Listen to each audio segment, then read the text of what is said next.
Hi everyone, the AFA will put out a lot of communications in terms of some of our work, but I thought it'd be a great opportunity here from Phil Anderson, our CEO and our Head of Policy, given that we've done a fair bit in and around the Quality of Advice Review. Phil, a 54-page document, a lot of hard work from you and your team. What were the three big asks that the AFA requested as part of that work? Yes, Sam, a really big piece of work, but a really important piece of work.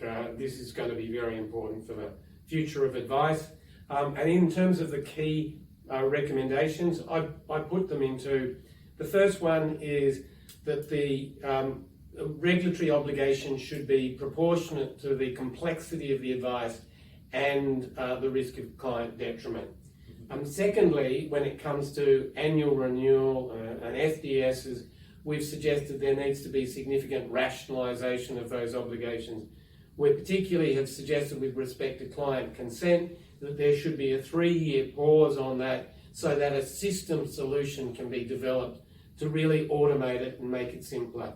And thirdly, in terms of life insurance and the LIF reforms, we have recommended the retention of the LIF reforms, and in fact we have suggested that commission should be increased to 80-20 and that clawback in year 2 should be reduced. So a lot of big ticket items that would resonate with most of our members. Of course, the Labor government, the new government, will be implementing these recommendations as and when they see fit. So we had an opportunity to meet with Minister Jones last week, soon after he was sworn in. What were your key takeouts as a result of that meeting with Minister Jones? Yeah, so Sam, it was good to meet with Stephen Jones, the new minister, and we're positive with the messages that we got from him. In particular, he remains committed to addressing the issue of the education standard, and he said that he will deal with that as a priority. He's also committed to the Quality of Advice Review, and we've seen him issue a media release today on the Thursday, the 23rd of June, to reinforce the fact that he's committed to it. But not only is he committed to dealing with the Quality Advice Review, he's also very willing to look at other opportunities to fix the mess in the financial advice space, and he signalled that in his meeting with us and in his media release. Yep, so quite positive signs coming out of that office, which is encouraging. Look, it's been a tough time for advisors over the last few years, certainly even before the Royal Commission, and you've been in and around the AFA for close to a decade now, perhaps even over a decade. But from some quarters, we hear some criticism saying the AFA has been missing in a lot of debates, and education, exam, commissions, etc. Given that you were inherently involved with most of that work, how would you respond to that criticism that perhaps the AFA hasn't done enough or was missing in action? Well, my response to that would be it's pretty convenient for some to rewrite the history.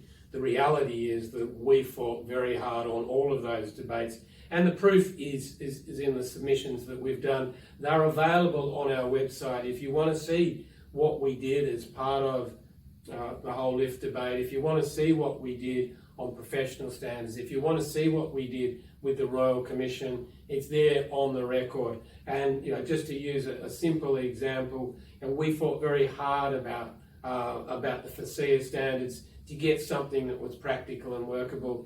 And if you want to look at what happened in the Royal Commission process, and if you emphasise grandfathered commissions, the Royal Commission themselves said that the AFA is the only one who's arguing for the retention of grandfathered commissions.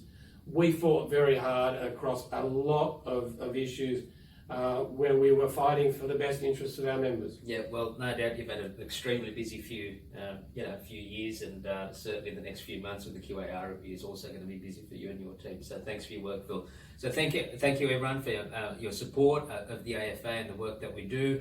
We will have a busy few months coming up in the lead up to the end of the year. If you do have any questions in relation to Phil or any of the work of his team, please, I'd encourage you to get in contact. So thank you again for listening. Thank you.